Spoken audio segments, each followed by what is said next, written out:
of the Coleman beef display in the market.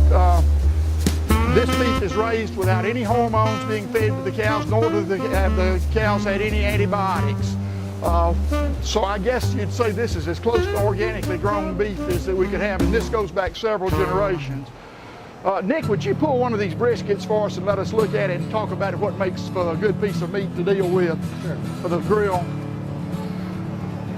You'll notice that this meat is nicely marbled and it has nice fat trim through it, not excessively fat. And Nick's going to turn this over and talk about the reason he trims it the way he does.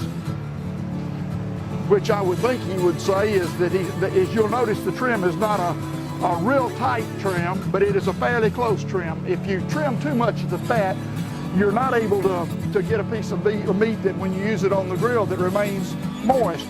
Yeah, we want it to be juicy and moist, and you can see that this is nicely marbled, so when it's grilled, it's going to come out as a first-class product.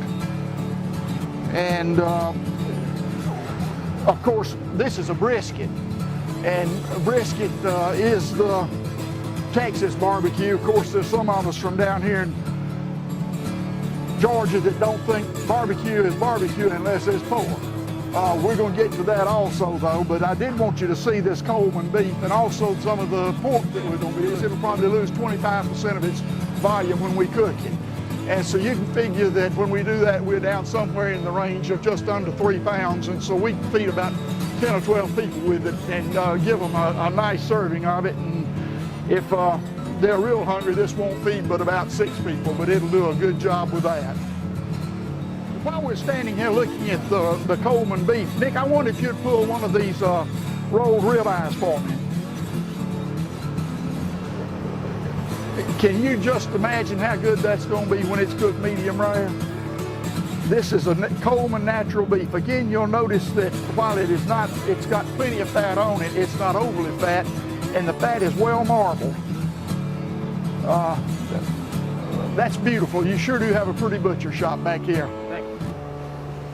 Okay.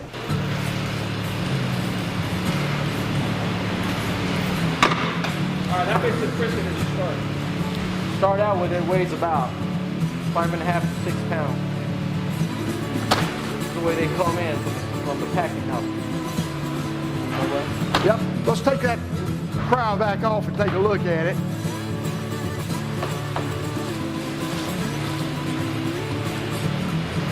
This is what we that's how it looks when it comes out the bag.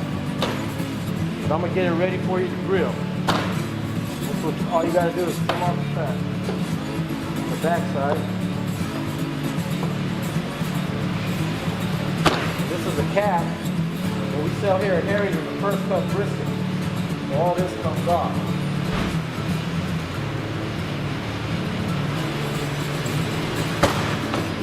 But you do want to leave a little bit of fat on this, so it won't be so dry whenever you cook it, right? That's right.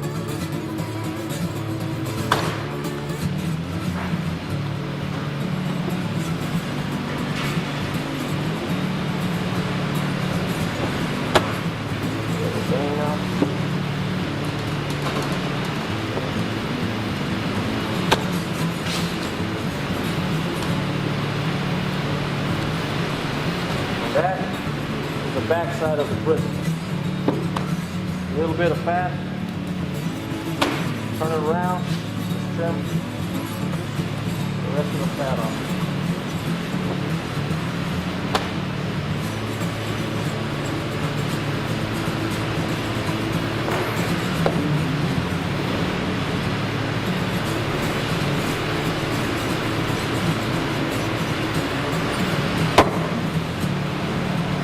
This is done.